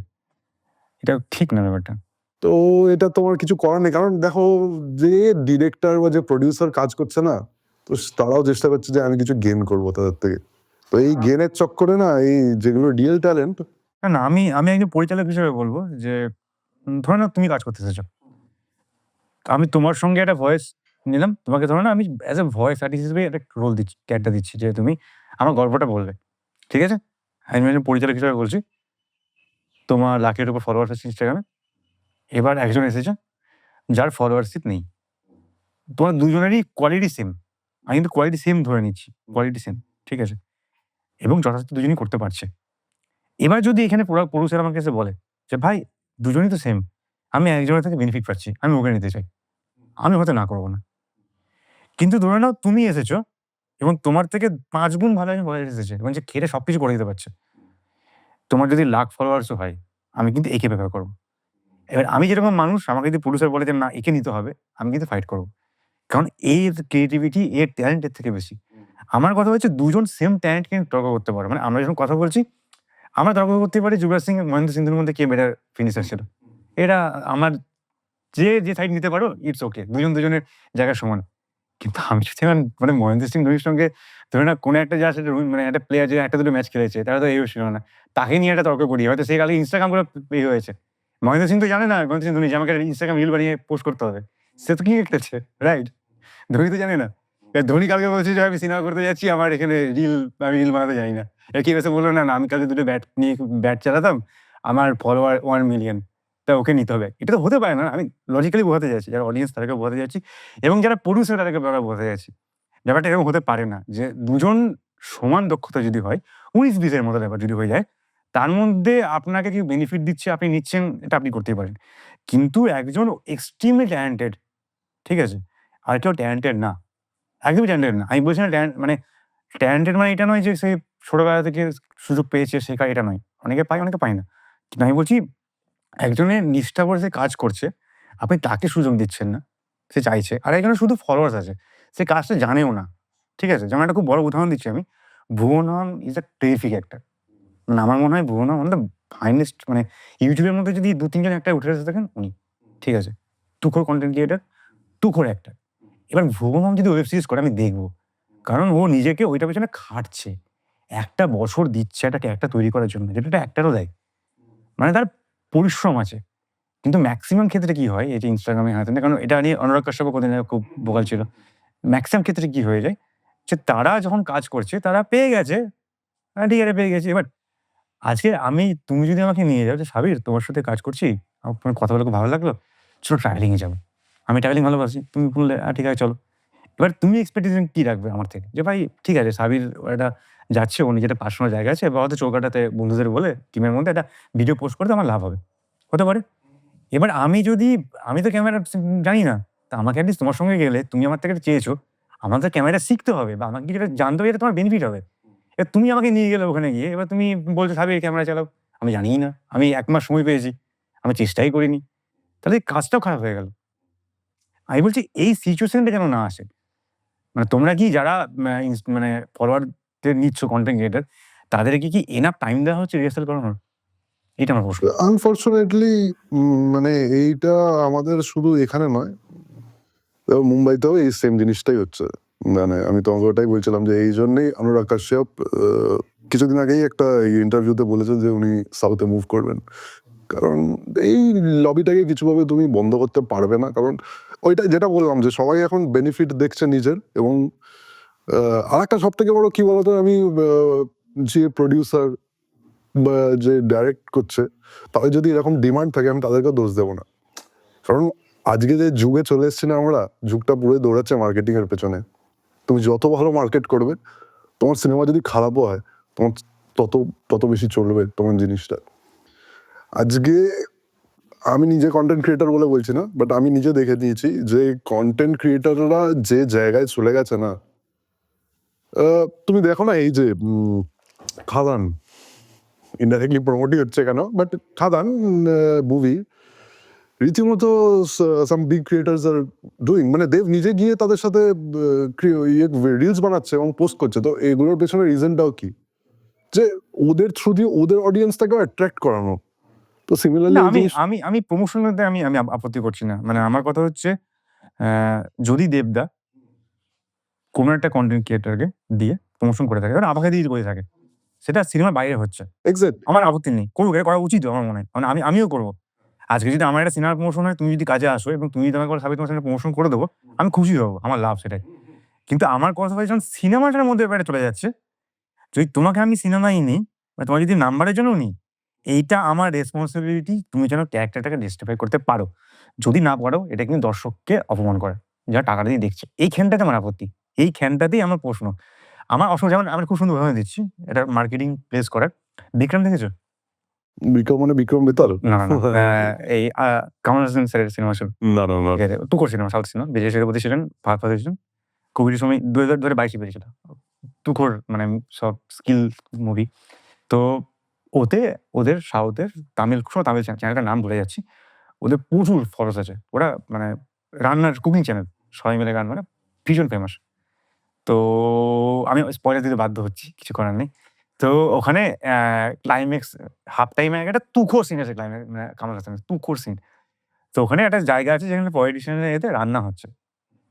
যারা রান্না করছে তারা হচ্ছে ইউটিউব চ্যানেলের লোকজন যারা আছে, ওদেরকে একটা ক্যারেক্টার দেওয়া হয়েছে। তো মানে এটা কি হলো, ওদের বেশি অ্যাক্টিং করতে হলো না। ওরা যে কাজটা করে ওটাকেই দেখানো হচ্ছে। ওদের থ্রু প্রমোশনটা হলো। কিন্তু কোনো অ্যাক্টিং এর ক্ষতি হলো না। ওদের জিনিসটাকে ইউজ করে নিল ওর মধ্যে ব্যাপারটাকে। এমনভাবে ওরা পুট করলো জিনিসটা যে স্টোরি লাইনটা খারাপ তো হলো না, উল্টোটা ইমপ্রুভ হয়ে গেল। মানে অ্যাজ ইফ আমি যখন এজ এ অডিয়েন্স যদি দেখতাম, আমি যদি যখন দেখছি আমি ভাবছি, আরে ওরা এসেছে এদের মানে একটা পলিটিশিয়ান বাড়িতে, মানে পলিটিশিয়ান কত রিচ। এটা কিন্তু ডিরেক্টর সাইকোলজিক্যালি আমার সঙ্গে খেলে গেল মাথায়। Smart way of presentation. আমি বলি তুমি ইউজ করো, আমার চাপ নেই। কালকে যদি ভুবন মাম আসে কোনো সিনেমায়, তাকে এমন কিছুভাবে ইউজ করো তার ইউটিউবটাকে যেন সে জাস্টিফাইড হয়। এক্স্যাক্টলি এইটা আমি বলছি, কোনো এক্স্যাক্টলি অসুবিধা নেই। এক্স্যাক্টলি। তো ওইটাই আমি বলছি যে দেখো এই মানে এই যে টাইপ অফ প্রমোশন যেটা আমি খাওয়ানোর এক্সাম্পল দিচ্ছিলাম, তো এইটা জাস্টিফাইড তুমি যেটা বললে। কিন্তু সিমিলারলি একজনকে আমি নিচ্ছি জাস্ট বিকজ তার একটা huge amount of fan following আছে, কিন্তু দেখতে হবে সে যদি ভুবন মাম হয়, হ্যাঁ, তাকে আমি নিশ্চয়ই নেবো তাকে, কারণ তার মধ্যে সেই স্কিল সেটটা আছে। আমার আরে অ্যাডভান্স দিয়েছে। হ্যাঁ, মানে সে তো আমার প্রমোশনটা নিজে করে দিয়েছে, আমার কোনো খাটনি নেই। কিন্তু আমি যদি এমন একজনকে নিই যে উল্টো পাল্টা ভিডিও বানিয়ে ভাইরাল হয়ে গেছে, তাকেও আমি নিচ্ছি, যেটা হয়ে আসছে। এখন আমি এক্সাম্পল দিতে গেলে এখন বিগ বসের এক্সাম্পল দিতে পারি। বিগ বসে এরকম প্রচুর কন্টেস্টেন্ট আছে যাদের ফালতু, মানে আমি বিগ বস রণবীর- দেখি না, বাট আমি আমি- ছোট স্নিপেটস দেখে দেখে বলছি। রণবীর সৌরভকে একজন জিজ্ঞেস করছে, আপ মুঝে নেই জানতো, मैं तो बड़ा पाव गालू, आप कौन हो? ওই তো ওই ওই ওই এক্সাম্পলটা রণবীর সৌরভ। ওই ওই আমি রকম। শিখিলাম তো, রণবীর সৌরভ তো ছিল। হ্যাঁ, রামবীর সোরেন, ঠিকই বলছো। তো ওই ওই এক্সাম্পলটাই আমি বলছি, যাতে এইগুলো জাস্টিফাইড নয়, কারণ হয়তো তারা নিজেই তারাও স্ট্রাগল করছে। আজকে যেহেতু তুমি বড়াপাও গাড়ি পড়েছো, সেদের বড়াপাও বিক্রি করে সে হয়তো সেই জায়গায় গেছে, কিন্তু তাকে দিয়ে আমি এমন একটা কিছু করালাম যেটা তার ফটের বাইরে, নট জাস্টিফাইড আমার মতে। অবভিয়াসলি বিভিন্ন লোকের বিভিন্ন মত হতে পারে। যাক, আমরা একটা অন্য দিকে চলে হ্যাঁ, গেছি, হ্যাঁ, আমরা হ্যাঁ। একটা অন্য জায়গায় ফেরত আসছি। হ্যাঁ, ঠিক আছে। তো আমার একটা জিনিস জানার ইচ্ছা আছে, যে প্রশ্নটা আমি কিছুদিন আগে পল্লবীকেও করেছিলাম, অনেকেই করেছি। তুমি একজন কন্টেন্ট ক্রিয়েটর এবং তুমি বিভিন্ন ধরনের কন্টেন্ট মারছো, ফটোগ্রাফি করছো, ট্রাভেল করছো, সব জায়গাতে। তো বাংলার বাইরে আমি যখন দিল্লির কোনো কন্টেন্ট ক্রিয়েটর দেখি, মুম্বাইয়ে দেখি, কারণ এটা আমি নিজের কষ্ট থেকেও বলছি, সেমটা আমি ফেস করেছি। তো তারা খুব সুন্দর কোলাবোরেশন করে একজন আরেকজনের সঙ্গে। আমি কলকাতার কন্টেন্ট ক্রিয়েটরদের মধ্যে খুব একটা দেখি না। আর আমাদের যা কষ্ট হয়েছে এই শোটাকে চালানোর জন্য, ব্যাক অফ দ্য স্টোরি সেটা আমি যাচ্ছিই না। কোনোদিন বলবো। তো এই যে কনটেন্ট ক্রিয়েটররা কলকাতায় কোলাবোরেশন করে না, এই রিজনটা কি? এটা কি তুমি ফেস করেছো? ডেফিনেটলি একটু যদি বলো। এটা ফেস করেছি, মানে আমি তো তোমাকে স্টার্টিং এ যেটা বললাম, আমি ইনস্টাগ্রামের হয়তো ফার্স্ট জেন ইনফ্লুয়েন্সার বলো না, ফার্স্ট জেন ইনস্টাগ্রামার। তো কোলাবোরেশন করে না, আজকে তো কোলাব ফিচারটা এসছে তো এতদিন পরে, ঠিক আছে। আর আগে যখন কোলাব ফিচারটা ছিল না, তখনও এরকম হতো যে আমরা গিয়ে একে অপরের সাথে কাজ করব। এই কনসেপ্টটা আমি বাইরে দেখেছি, মানে মুম্বাই বলো, দিল্লি বলো, ইনফ্যাক্ট বেঙ্গলের বাইরে আমি সব জায়গায় দেখেছি, কিন্তু বেঙ্গলে নেই। কারণ জানো তো, একটা কথা আছে যে বাঙালি নিজেই নিজের শত্রু, ঠিক আছে। এমন একটা কমিউনিটি না আমরা, যে এতটা বাঙালির মতো না আর্টিস্টিক মানুষ খুব কম আছে এই ওয়ার্ল্ডের ভেতরে। আমি ইন্ডিয়া বলবো না, এই ওয়ার্ল্ডের ভেতরে। তো নিজেদের আর্টটাকে বা নিজেদের যে স্কিল সেট আছে সেটাকে বাঙালি নষ্ট করছে ঠিক এইভাবে, কারণ তারা একে অপরের ভালো সহ্য করতে পারে না। তুমি আজকে ভালো ছবি তোলো, আমি আজকে ভালো ছবি তুলি, ঠিক আছে। একটা এক্স ব্র্যান্ড এলো, সে তোমাকে রিচ আউট করলো, কালকে আমার হিংসা হচ্ছে মনে যে ভাই ওর থেকে তো আমি ভালো ছবি তুলি, ওর থেকে আমার বেশি ফলোয়ার আছে, সে এক্স ব্র্যান্ডটার সাথে ও কেন কাজ করছে। গিয়ে 4টে লোককে গিয়ে বলে এলো যে এ গিয়ে ওই এক্স ব্র্যান্ডটাকে কিছু কম পয়সায় কাজ করছে, বা কিছু আলাদা বলছে, benefit দিচ্ছে। আলাদা কিছু ম্যানিপুলেট করছে, বা কিছু একটা করছে, কেউ ব্র্যান্ডের ভেতরের লোককে চেনে, তাই জন্য আজকে এর সাথে কাজ করছে। এই সেম জিনিসটাই যদি দিল্লি বা মুম্বাইতে হতো, ও বলছে যে ভাই এই এক্স ব্র্যান্ডটা আমার সাথে কাজ করছে, তো তুই এসে আমার সাথে কাজ কর। আমি যদি আজকে 1 টাকা উপার্জন করি এই এক্স ব্র্যান্ডটার থেকে, তুই এখান থেকে 30 পয়সা রেখে দে, আমি 70 পয়সাতেই খুশি, কিন্তু তুই আমার সাথে কাজ কর। তো সিমিলারলি কি হচ্ছে এখানে, দুজনের ট্রাস্ট বিল্ড হচ্ছে, দুজনে অ্যাজ আ কমিউনিটি গ্রো করছে। এই দুজন থেকে ওরা 4জন হয়, 5জন হয়, 10জন হয়, আর তুমি দেখো ওদের গ্রোথ। আমি নিজের এক্সাম্পল দিয়ে বলছি, আমি আমার 10,000 ফলোয়ার হয়েছিল 2017 সালে, আর আমি 100K হিট করেছি এই নভেম্বরে। অনেক দিন। তো সিমিলারলি এই জিনিসটা যদি থাকতো না আমাদের এখানে, তো আমি অনেক দিন আগে হয়তো এই জায়গায় চলে যেতাম, বা এর থেকে বড় জায়গায় চলে যেতাম। যেটা আমি দেখেছি আজকে, সেই যে আর যে ইনফ্লুয়েন্সার বা যে ফটোগ্রাফার বা যে কন্টেন্ট ক্রিয়েটাররা আগে চেষ্টা করেছে, মানে আগে থেকে করছে আমার সাথে, বম্বের লোক বা দিল্লির লোক, আজকে বসে আছে সব 7 লক্ষ ফলোয়ার, 8 লক্ষ ফলোয়ার। ইনকামও বসে বেশি। অবভিয়াস এই একটা তুমি একটা কথা বলেছো, এইটা নিয়ে একটা পুরো একটা, মানে এইটা নিয়ে আমার বিশাল, মানে দেখো অ্যাজ আ কন্টেন্ট ক্রিয়েটার বেঙ্গলে সাস্টেন করাটা খুব ডিফিকাল্ট, ঠিক আছে। টু বি অনেস্ট, একদম ঝেড়ে কাশছি আমি। আমি আজকে এই জায়গায় যে জায়গাতে আছি এখন, বলতে নেই টাচউড, ঠিক আছে, I am good to go. মানে আমি মান্থলি একটা ভালো জায়গায় চলে গেছি বলে হয়তো পাচ্ছি, বাট তাও আজকে যদি আমার নিজের সাথেও কম্পেয়ার করি না, আজকে 100K বা 1 লক্ষ ফলোয়ার যার আছে, যে অন্য একটা স্টেটে বিলং করে, এক্সাম্পল লেটস সে মুম্বাই আর দিল্লি, সে কিন্তু, আমি যদি রুপি 1 কামাই, সে কিন্তু 5 রুপি কামাচ্ছে। কিন্তু কেন আমি চেষ্টা করি আমিও 5 রুপি কামানোর, তাই জন্য আমার সাথে প্রচুর ব্র্যান্ডও কাজ করে না আজকের দিনে বেঙ্গলে। কারণ আমি বলি যে ভাই তুমি যদি তাদেরকে দিচ্ছ, তাহলে তারও 2টো হাত আছে, 2টো পা আছে, 2টো চোখ আছে, একটা নাক আছে, আমারও তো সেম আছে। সেই যে স্কিল সেটটা দিচ্ছে, আমিও সেম স্কিল সেটটা দিচ্ছি। তুমি শুধু ওইখানে থাকে আর আমি এইখানে থাকি বলে আমাকে কম কেন দেবে। তো এই নিয়ে আমার সাথে প্রচুর ব্র্যান্ডের বিবাদ হয়েছে। বাট আমি চাই যে কলকাতা দেখো এই কমিউনিটি জিনিসটা বাড়ুক। আমি নতুন যারা budding influencer, budding instagrammer, budding photographer, content creator, cinematographer যারাই আছো, তোমরা প্লিজ একসাথে কাজ করো। তাতে কি হবে, অ্যাজ আ স্টেট আমরা গ্রো করবো। আর যেই অ্যাজ আ স্টেট আমরা গ্রো করবো, স্টেটের ইকোনমি বিশাল বেড়ে যাবে। একদম ঠিক। আরো একটা বড় জিনিস আমি এটা বলতে চাইবো যে অ্যাকচুয়ালি এটা সবার মাথায় ঢুকবে না হয়তো। কারণ সবাই ম্যাক্সিমাম লোকজন খুব ভিকটিম কার্ড প্লে করতে ভালোবাসে। তো তাও আমি বলব যে যত লোকের সাথে তুমি মিশবে বা লোকের সাথে কাজ করবে, যদি তোমার শেখার মানসিকতা থাকে, এগেইন তুমি কিন্তু অনেক কিছু শিখতে পারবে। যেমন ধরে নাও আজকে আমরা আড্ডাটা দিচ্ছি এখানে। আমি একজন ডিরেক্টর হিসেবে বা রাইটার হিসেবে আমি ওর থেকে অনেক কিছু স্টোরি পাচ্ছি গল্পের, এবং ক্যামেরা যখন বন্ধ হয়ে যাবে, আমার টাইমটা যখন আরো বেশি চলবে, আমি হয়তো ট্রাভেল নিয়ে একটা প্রশ্ন করতে পারি। ওর সঙ্গে ভালো বন্ধুত্ব হলে কালকে আমি ৫ টা প্রশ্ন ওকে করতে পারি। এই জায়গায় কি হতে পারে? বা হয়তো কালকে এমন হতে পারে যে আমি ওকে জিজ্ঞেস করলাম এটা শুট করতে চাই, এরকম লোকেশন চাই, ভাই তুমি এটা গাইড করতে পারবে? তো আজকে যে আলাপটা আমার সাথে হলো, আমি কিন্তু একটা অপশন পেলাম। যদি আমি না ছড়াই বা আমি একটা খারাপ মানুষ না হয়, বা ওর সঙ্গে ঝগড়া না হয়, আমার কাছে অপশন থাকবে যে আমি তাহলে ফোন করে বলব, "ভাই তুমি একটু গাইড করতে পারবে? এরকম একটা লোকেশন চাইছি শুট করার জন্য।" ও কিন্তু গাইড করবে আমাকে। যদি তো আমার সঙ্গে ওর আলাপটাই না হতো, আমি অপশনটা না পেতাম না। তো এই যে কোলাবোরেশন চলছে, এটা কিন্তু তোমারও বেনিফিট। তুমি একবার মাথাটা ঠান্ডা করে এটা ভাবো তুমি কি বেনিফিট পাচ্ছ। তোমার এটা ভাবার দরকারই নেই যে ও এখানে এসে চা খাচ্ছে, না এখানে এসে ৳১০ নিচ্ছে, না কি কাজ করছে। তোমার জেনে লাভ নেই ভাই। তুমি তোমারটা ভাবো। ঠিক বললাম? একদম, একদম, একদম। না এটা দরকার আছে গো। আমাদের বেঙ্গলের যখন বেঙ্গলের এই কিছু না হাতে গোনা ক্রিয়েটর আছে বেঙ্গল থেকে যারা খুবই ভালো কাজ করছে অ্যান্ড টাচউড আমি চাই তারা ভালো কাজ করুক। তাদেরকে দেখে যে মানে ফর এক্সাম্পল আমি বলতে চাই বঙ্গায়, কিরণ দত্ত। হি ইজ মানে ও হচ্ছে আজকের দিনে যদি তুমি দেখো না, ও কিন্তু প্রত্যেকটা অ্যাক্টরের উপরে। অ্যাজ অ্যান ইনফ্লুয়েন্সার বা যদি তুমি তাদের প্রোফাইল দেখো, ওর যে রিচ আছে না, একটা মানে XYZ ইত্যাদি অ্যাক্টরের উপর। আমি বলছি না সব অ্যাক্টরের উপরে। হ্যাঁ, এখন কি শাহরুখ খানের উপরে? হতে পারে না। বাট ওর যে রিচটা আছে কিন্তু ও যদি পারে করতে, তাহলে আমরা কেন পারবো না বলো তো? এক কিন্তু জায়গার ছেলে। বরঞ্চ ও ধুবুলিয়ার ছেলে এসে এখন কলকাতা থাকছে। আর আমরা তো এখানেই থাকছি। তাও আমরা কেন পারবো না? আর ইনফ্যাক্ট শুধু আমি কলকাতা, ধুবুলিয়া বা এদিক ওদিকের কথা বলবো না। অ্যাজ আ বেঙ্গল আমরা কেন পাচ্ছি না? তো আমি চাই যে বেঙ্গলের কন্টেন্ট ক্রিয়েটর কমিউনিটিটা এতটা বড় হোক যে কালকে ব্র্যান্ডরা আসুক বেঙ্গলে। এই দুর্গাপুজোতে গত মানে লাস্ট দুর্গাপুজোতে আমি দেখেছি যে প্রচুর ব্র্যান্ড আসেনি কলকাতায় এবং তারা আমাকে রিজনও দিয়েছিল যে আমার সাথে এরকম হয়ে গেছে, কন্ট্রাক্ট সাইন হয়ে গেছে। পরের দিন আমাকে বলছে যে আজকে এই জিনিসটা তোমাদের শহরে হয়েছে বলে আমরা এই কাজটা করবো না। আমার দুঃখ হয়েছিল কিন্তু। তো আমি চাই না এরকম জিনিস হোক। আমি চাই যে যাই হয়ে যাক, মানে এদিকে একটা জিনিস হোক, ওদিকে একটা জিনিস হোক, কিন্তু যখন একটা ব্র্যান্ড কাজ করবে কলকাতায় এসে বা তোমার সাথে ধরো কাজ করছে, আমি একটা ব্র্যান্ড, আমি তোমার সাথেই কাজ করবো। যে আমি ৳৪ নিচ্ছি, ৳৪ জায়গায় আমি ৳৩, ৳৩.৫ নিলাম। সেটা হতে পারে। সেটা তুমি অ্যাজ আ ব্র্যান্ড কমিউনিকেট করো আমার সাথে।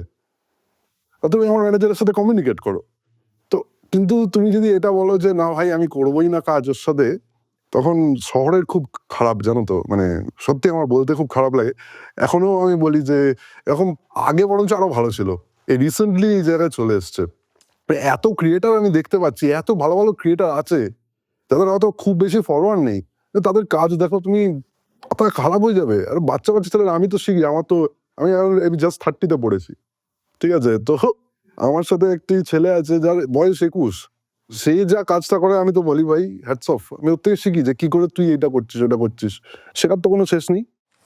তো তুমি তো একজন বা Instagram কনটেন্ট ক্রিয়েটর। তো এরকম তো প্রচুর শুনি যে প্রচুর কনটেন্ট ক্রিয়েটরের জন্য প্রচুর কিছু ফেমাস হয়ে গেছে কলকাতায়। ফুড ব্লগিং চলছে, অনেক কিছু চলছে। তো এরকম কিছু হয়েছে যেটা তোমার জন্য ফেমাস হয়েছে কোনো কিছু? তোমার কোনো কাজের জন্য? আমার কাজের জন্য দেখো আমি বলতে চাই যে আমার কাজের জন্য তো অনেক কিছুই ফেমাস হয়েছে। আমি জানি না কতটা ফেমাস হয়েছে, কিছু হয়েছে। বাট আমার মনে হয় ভিউজ এসছে প্রচুর। কিরকম? ভিউজ এসছে যে যথারীতি আমি ফেস্টিভ্যাল রিলেটেড প্রচুর কনটেন্ট বানাই, হয়তো তোমরা দেখেছো। তো আমি শ্যাম মন্দির নিয়ে একটা কনটেন্ট বানিয়েছিলাম। যেটা আমাদের এখন কন্ট্রোভার্সি চলছিল কিছুদিন আগে। না, সেটা শ্যামা সুন্দরী মন্দির। আচ্ছা সরি, সরি। আমি শ্যাম মন্দিরের কথা, আচ্ছা শ্যামা সুন্দরী নিয়ে বলি। শ্যামা সুন্দরী মন্দিরের আমার কন্টেন্টটা যদি তুমি দেখে থাকো, ওটায় অ্যারাউন্ড 7 মিলিয়ন প্লাস ভিউজ আছে আই গেস। আচ্ছা। আর আমি তখন দেখেছিলাম যে মানে কয়েকটা ভিডিও দেখেছিলাম ইনস্টাগ্রামেই। সেখান থেকে আমি যাই মানে কি, ওরা আমাকে কন্ট্যাক্ট করেছিল মন্দির থেকে। তো আমাকে যখন মন্দির থেকে কন্ট্যাক্ট করে আমি ভেবেছিলাম যে ভালো, মন্দির থেকে ডাকছে, হয়তো চায়ে ডেকেছে, খুব ভালো লাগছিল আমার মন্দিরে যেতে। মন্দিরে গেছি, ভিডিও টিডিও বানিয়েছি, ভিডিও রিলিজও করেছিলাম অ্যারাউন্ড অগস্ট গত বছর। প্রচুর ভিউজ হয়। তো রিসেন্টলি বলবো না, রিসেন্টলি কন্ট্রোভার্সিটা তো জেনেইছো যে ওরা বলেছে নাকি যে মা সোনা চাইছে, মা ঠাকুর, মা শ্যামা সুন্দরী, মানে মা শ্যামা সুন্দরী অ্যাকচুয়ালি মা কালীরই একটা ফর্ম। তো উনি নাকি টাকা চাইছে। তো আমাকে না ওখানে ওখানে যে আমি জানি না এটা কতটা সত্যি কতটা মিথ্যা, আমি এই কন্ট্রোভার্সিতে যাবো না, কিন্তু আমি যেটুকু নিজে বুঝেছি আমি ততটুকু বলছি তোমাদেরকে। তো কৃষ্ণেন্দু যে মেন পুরোহিত, সে আমি ভিডিওটা করার পরে আমাকে মেসেজ করেছিল অনেকবার, ইভেন কিছুদিন আগেও মেসেজ করেছিল। তো কালী পুজোর আগে যখন আমাকে মেসেজ করেছিল, মেসেজ করে আমাকে বলেছিল যে মা চায় তুমি এসো। তো আমার খুব খটকা লেগেছিল যে তুমি যদি বলতে ভাই আমি চাইছি তুমি আসো আমাদের মন্দিরটাকে প্রমোট করো, আমি বুঝতাম। মায়ের ইচ্ছা তুমি কি করে এসব তুমি আমাকে কনভে করছো? তো এরকম অনেক আমার ভিডিওটাতেও যখন ওরা ওদের একটা স্টোরি বলেছিল ওরা যে মা নাকি নুপুর পরে হাঁটছিল। তো সেটা নিয়ে অনেক লোক বলেছিল যে দাদা এইটা পুরোটাই মানে ভণ্ডামো। তো আমি ভেবেছিলাম যে ভাই দেখো যারা হয়তো কেউ ফেস করেছে, তুমি ভণ্ডামো বলছো, বাট সে হয়তো ফেস করেছে, সে বলে দিয়েছে। তো আমি অতটা বার্তা দিইনি যে ঠিক আছে ঠিক আছে। তো সিমিলারলি আমি পরে জানতে পারি যে ওখানে নাকি অনেক জিনিস হয়েছে, মানে চাল পাচার, মানে মানে ভক্তরা যে চাল দিত, চালগুলো নাকি রাত্রিবেলা পাচার করতো কোথায়, সেটার ভিডিও আছে। তো আমি তো স্টান শুনে মানে আর যেহেতু আর আমি ভেবেছিলাম এই কালী পুজোতে আর একটা পোস্ট করবো, আমি ওই ভয়তে পোস্টই করিনি, বিশ্বাস করো। তো আমার মুখ ভেঙে গেল পরিচয়। মানে ঠাকুরের নামে ব্যবসা, এবার ব্যবসা হচ্ছে কিনা আমি জানি না ভাই, কিন্তু প্রচুর এরকম ভিডিও দেখেছি। এবার দেখো কিছু লোক ওখানকার যারা পাড়া প্রতিবেশী লোকেরা না, তারা বলে যে এই মন্দিরটার কোনো মানে এই মন্দিরটা ছিলই না এখানে, এটা একটা বাড়ি, বেসিক্যালি এরকম একটা বাড়ি। সে বাড়ির ভেতরে গিয়ে একজনকে মাকে রেখে দিয়েছে ওখানে, বলেছিল যে মায়ের নামে নাকি আধার কার্ড আছে, মায়ের নামে নাকি। আমি প্রথমবার শুনেছিলাম যে মা কালীর নামে আধার কার্ড, মা কালীর নামে ভোটার কার্ড, মা কালীর নামে প্যান কার্ড। আমি এটা শুনিনি। সত্যি? তো সত্যি বলেছিল আমাকে, বাট রিসেন্টলি যখন ওরা চেয়েছিল সবকিছু ডকুমেন্টস থানা থেকে, তখন মনে হয় না দিতে পেরেছে। তো এখন যত মন্দিরটা বন্ধ, বাট কিছু তো ডাইসি আছে ওখানে, কারণ অনেক, কারণ দেখো আর একটা জিনিস হচ্ছে যে যখন তুমি মন্দিরে যাবে, আমি গেছি মন্দিরে, তুমি গেছো মন্দিরে, আমি আমার আছে 1 লক্ষ ফলোয়ার, তোমার কোনো ফলোয়ারই নেই। তো আমাকে সবার আগে মন্দিরের পুরোহিত নিয়ে চলে যাবে ভেতরে। আচ্ছা। এ কেমন মন্দির ভাই? এ তো কালীঘাটে হয় না, এ দক্ষিণেশ্বরে হয়, কোনোদিনও হয় না। তাহলে এরকম মন্দির যেখানে তুমি অ্যাজ আ কন্টেন্ট ক্রিয়েটার গেলেই তোমাকে আগে নিয়ে চলে যাচ্ছ, যাতে তারা সেখান থেকে কিছু গেইন করবে, ভিডিও রিচ পাবে বা কি রিচ পাবে আমি জানি না। তো তখন আমার একটু ডাইস, তারপর থেকে আমি আর যাইনি। আমাকে অনেকবারই বলেছে, ইনফ্যাক্ট এই কন্ট্রোভার্সি হওয়ার 3 দিন আগেও আমাকে মেসেজ করেছিল। মানে আমি তোমাকে চাইলে আমি রেকর্ডটা শোনাতে পারি, শোনানো উচিত নয় যদিও। খুব কন্ট্রোভার্সি, এটাতে যাবো না হ্যাঁ, আমরা। কিন্তু আমার কাছে 3 দিন আগেও মেসেজ এসেছিল যে কিছু একটা এই পৌষ মাসের যে কালী পুজোটা হয় না, তো সেইটা কালী পুজোর জন্য মাকে সাজানো হবে, মা চায় তুমি আসো। আমি রিপ্লাইও করিনি আর ওইদিকে যাওনি। আর আমার মনে হয় যে একটুখানি দর্শকরা যারাই যাও, মানে যদি ভগবানকে বিশ্বাস করো, সত্যি ভগবানকে মন থেকে ভালোবাসলে ভগবান তোমার বাড়িতেই আছে। আর সত্যিই তাই যে আমি এই বছর বলছি, গত বছর খুব প্রিভিলেজ যে আমি মা কামাখ্যার মন্দিরে গেছি। মানে এত বছরে আমি এই আমার রেটটা মা কামাখ্যারই। এই একটু মা কামাখ্যার একটু গল্প শোনাবে? ওখানে কেমন? আমি কিন্তু যেতে পারি না, খুব ইচ্ছা। খুব গুজবাম্পস হয়েছিল গো। একটু বলবে মানুষ বলে যে দাঁড়াও একটু চাটা খাই। প্লিজ। মানুষ বলে ভোর 4টে-5টা থেকে লাইন দিতে হয় মা কামাখ্যার মন্দিরে। আমি দুপুর 3টের সময় গেছি। তুমি একটু ভিডিও দিতে পারবে যদি তো আছে? আমরা তাহলে হ্যাঁ, মা কামাখ্যার আমরা ভিডিও তাহলে দেবো। একটু আমি মা আমরা কামাখ্যার এপিসোডে ভিডিও ইউজ করে নেবো। তোমরা ইউজ করতে পারো। আর তোমাদের যা ভিডিও লাগবে আমি দিয়ে দেবো। মা কামাখ্যার মন্দিরে গেছি এই দুপুর 3টের সময়। মানুষ বলে ভোর 4টা থেকে লাইন দিয়ে আছে। সত্যি তাই। মানুষ ভোর 4টে-5টা থেকে লাইন দিয়ে আছে। আমি দুপুর 3টের সময় গেছি। আমার যে হবে না, দর্শন হবে না, কিছুই হবে না। তো ভিআইপিতেই টিকিট কেটেছি। টিকিট কেটে দাঁড়িয়ে আছি, প্রচুর লোক। আমি তার আগে আমার আগে ভিআইপিতেও প্রচুর লোক। গেল আজকে। বসে আছি। ঘন্টা খানেকের মধ্যে আমাকে বললো স্যার আপকা লাইন আ গিয়া হ্যায়। গেলাম লাইনে। আমার পাশের লাইনের লোকজন বলছে আমরা পাহাড়ের ওপরে 4টের থেকে দাঁড়িয়ে আছি। বলছে আপনিও এখন ঢুকছেন, আমরাও এখন ঢুকছি। আমি তো শুনে অবাক। তো ওইটা একটা জায়গা ভাই, না, মা আশীর্বাদ করো। মা যদি চায় তোমার দর্শন তোমাকে দেবে, সিমিলারলি দেবেই। আর এইটা ওই আমার ব্ল্যাকটা হচ্ছে কাল ভৈরব মন্দিরের বারাণসী। ট্রাভেল করা কি ভালো জিনিস না? হ্যাঁ, তো আমি আমার লাইফে আমার মনে হয় যে ভোলে বাবার প্রচুর অবদান আছে। তো সিমিলারলি আমি একটা খুব খারাপ ফেজ দিয়ে যাচ্ছিলাম জীবনে। তো তখন আমি ওনার কাছেই সবকিছু ছেড়ে দিয়েছিলাম। মানে এরকম হয়েছিল যে আমার পাশে কেউ নেই। মানে আমার প্যারেন্টস ছাড়া কেউ নেই। এবং এরকম অনেক জিনিস আছে যেগুলো বলা যায় না মা-বাবাকে। তুমি চাইলেও শেয়ার করতে পারবে না। তো আর আমার মনে হয় না করা উচিত, সবকিছুটা সবার সাথে শেয়ার না করাই উচিত। আর তো না তখন- বুঝে গেছে বই আর হ্যাঁ, কারণ তুমি তো কেন তাদেরকে, তাদের নিশ্চয় তাদের কিছু, আমার বাবার প্রেশার আছে, মায়ের সুগার আছে, আমি ফালতু ফালতু তাদেরকে টেনশন কেন দেবো? তখন আমি একজনের কাছেই বলতাম, তার কাছে। তারপরে আমি আমার কাছে ট্যাটু আছে, এটা আমি করেছিলাম, তোমাদের এখানেই এসেছিলাম আমি করতে, এটা করেছিলাম। তো এটার পেছনে একটা যেটা দেখাবে এই দেখো, কেমন এটার পেছনে আমি আমি আমি পাহাড়ে যেতে খুব ভালোবাসি, তাই জন্য পাহাড় আছে। খুব সুন্দর। আর প্রিজমটা হচ্ছে কারণ আমি পিঙ্ক ফ্লয়েডের ফ্যান। তুমি পিঙ্ক ফ্লয়েডের ব্যাপারে জানো? পিঙ্ক ফ্লয়েডের ফ্যান ছিলাম বলে আমি বলেছিলাম, এটা আমার ওই ভাই যে ভয়েস ওভার বানায়, শিবম ডিজাইন করেছে। তো ওর ডিজাইন করা ট্যাটু, তো ওই পিঙ্ক ফ্লয়েড, পাহাড় আর ভোলেনাথকে নিয়ে একটা ট্যাটু তৈরি করা। তো এই ট্যাটুটা করার পরে বিশ্বাস করো, মানে দেখো, লোকজন বলে না যে অনেক কেউ সব করে এইসব নিয়ে, আমি কোনোদিনও কিন্তু করিনি। আমার কাছে যে উনি এলেন, ওনার কাছে যে আমি নিজেকে দিয়ে দিলাম, আমি বললাম না বাকি আর কিচ্ছু লাগে না, বিশ্বাস করো। বাকিটা উনি দেখে নিয়েছেন। আমাকে বলেছিলেন শুধু তুমি নিজের কর্ম করো, আর আমি নিজের কর্ম করেছি। এই যে প্রচুর জিনিস হয়েছে আমার সাথে এই 1 বছরের মধ্যে। লাস্ট 5-6 বছরে যা আমার সাথে হয়নি, আমি এত স্ট্রাগল করার পরে এই 1 বছরে উনি যা আমাকে দিয়ে দিয়েছেন, আমি এখন খালি ওনার কাছে একটাই কথা বলি, থ্যাংক ইউ। আমাকে যা দিয়েছে তার জন্য থ্যাংক ইউ। আমি কোনোদিনও কোনো ঠাকুরের থেকে কিছু চাই না। মানে আমি বলি না যে আমাকে এটা দাও, আমাকে ওটা দাও, আমাকে এটা কেন দিলে না। আমি বলি যে তুমি যা দিয়েছো আমাকে সেটার জন্য থ্যাংক ইউ। আমি চেষ্টা করবো যে আরো ভালো করে কি করে কাজ করতে হবে।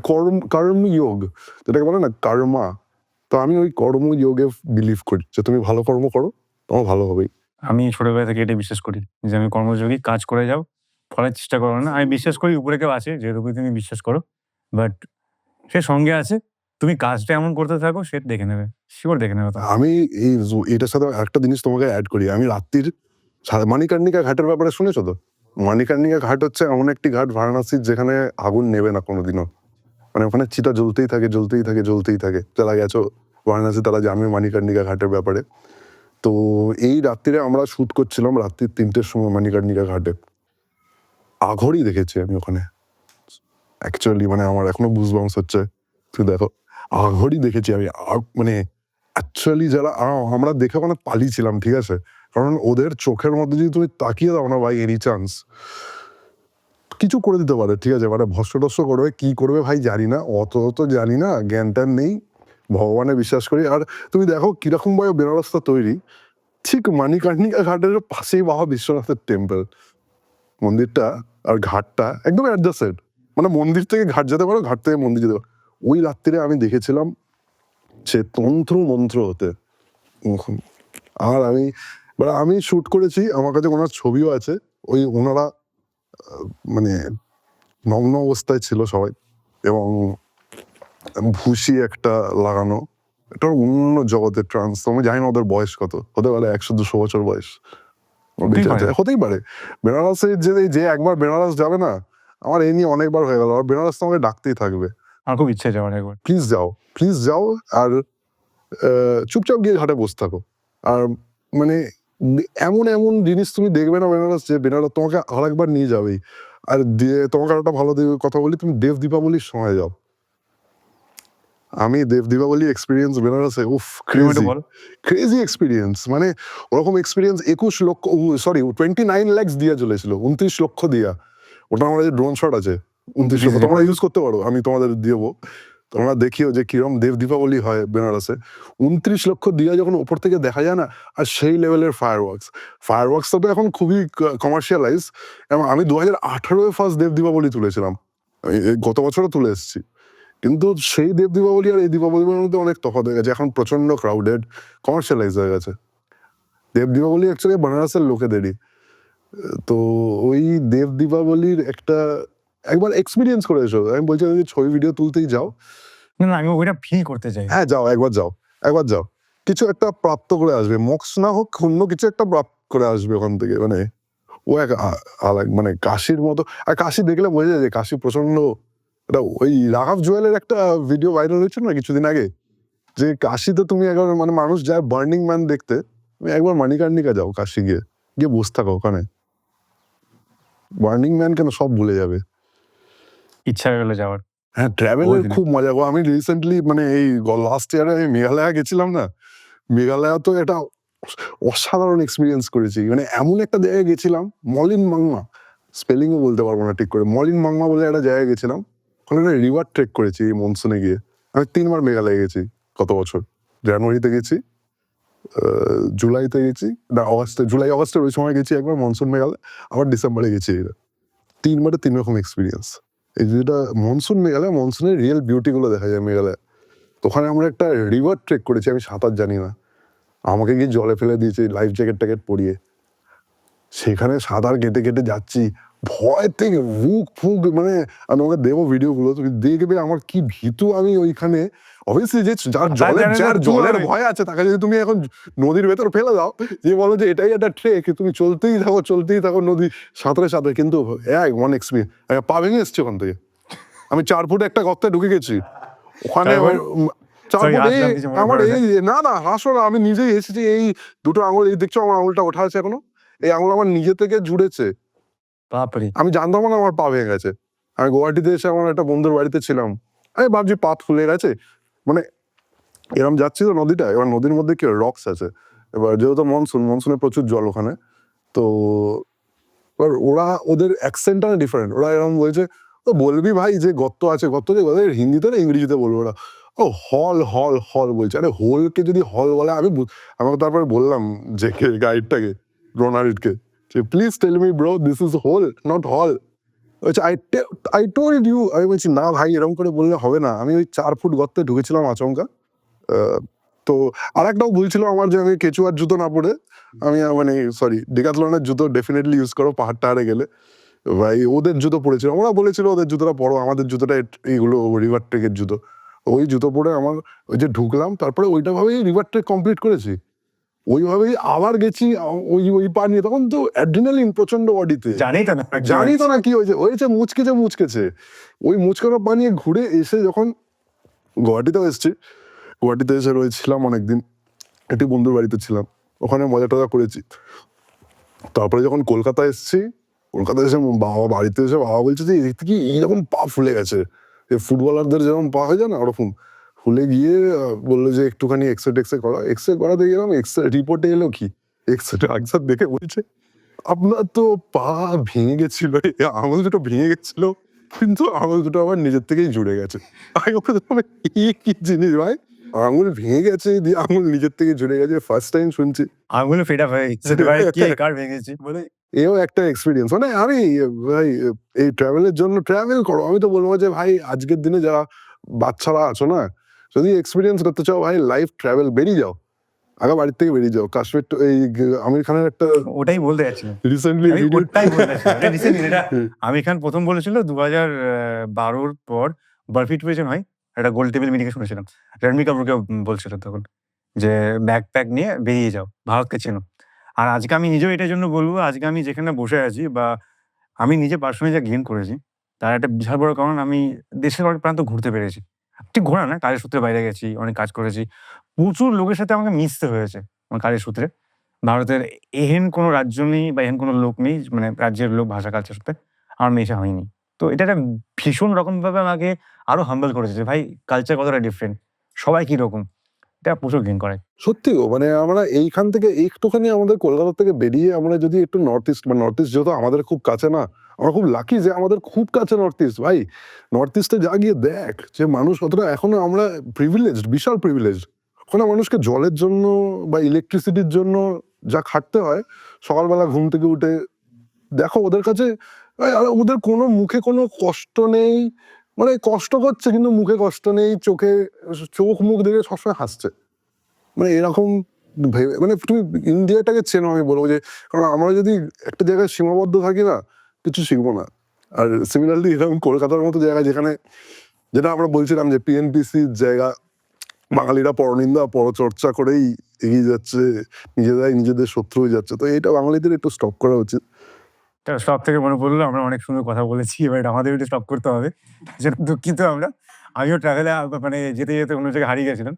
তো যাই হোক, তুমি যদি শেষ করার আগে তুমি যদি দর্শকদের বা কাউকে যদি তোমার মনে হয় আফটার অল ইউর ইনফ্লুয়েন্সার, তুমি যদি ইনফ্লুয়েন্স করতে চাও, তো কাউকে বলতে পারো যে তোমার থেকে কি শিখতে পারে বা কি জানতে পারে, দর্শকদের কিছু বলতে পারো, বলতে পারো, মেসেজ করো। দর্শকদের বলা আমি তোমাকে জিজ্ঞেস করবো যে তোমার কিরকম লাগলো আমার তোমার সঙ্গে আড্ডা মেরে খুব ভালো লাগলো। সত্যি বলছি আমি এখনই এটা শেষ হয়ে যাওয়ার পর আমি ট্রাভেল নিয়ে আরো কথা আমি এটার জন্য তোমাকে ডেকেছিলাম কথা বলতে। বাট আচ্ছা। কথাগুলো অনেক কিছু আমার ট্রাভেল নিয়ে তুমি যদি এটা বলতে চাও তোমাকে একটা পুরো আলাদা এপিসোড বানাতে হবে, আরেকটা episode ডাকবো।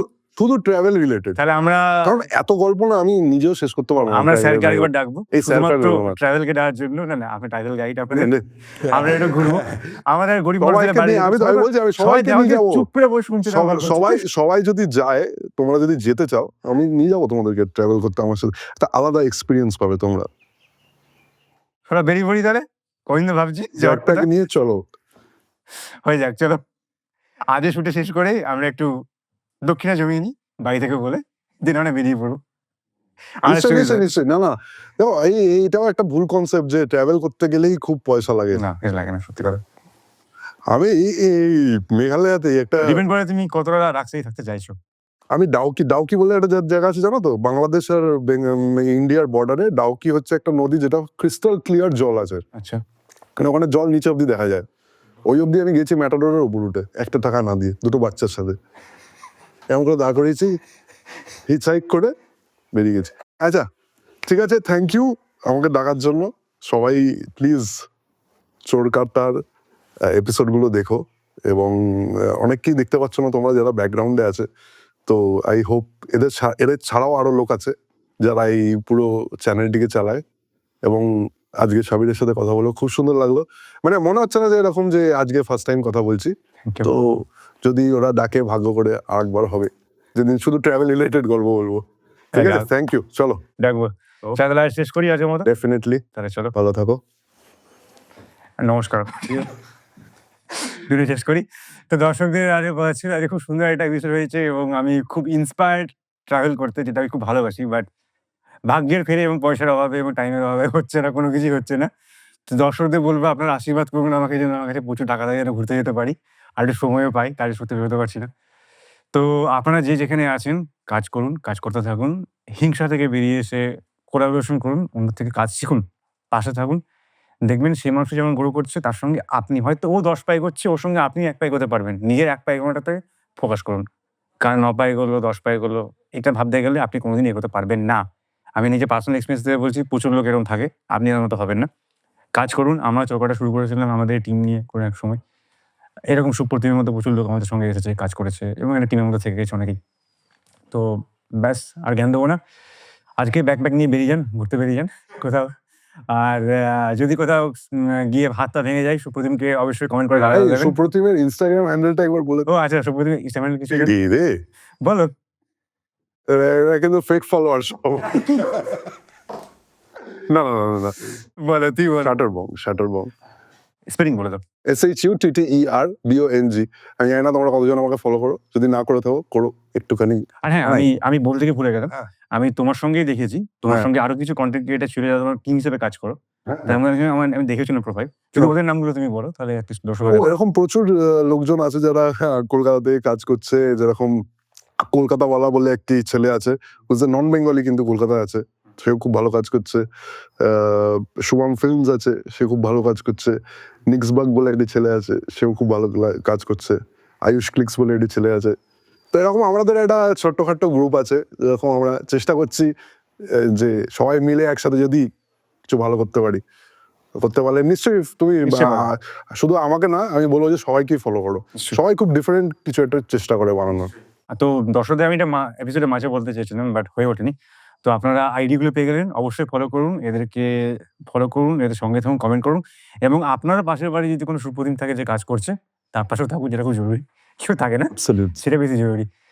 তো আর বকবক না করে জ্ঞান না দিয়ে আজকে শেষ করি। আপনারা দেখতে থাকুন চোরকাটার বৈঠকখানা এবং সাবস্ক্রাইব করুন, কমেন্ট করুন, শেয়ার করুন। আর কি বলবো, আজকে শেষ করছি। নমস্কার।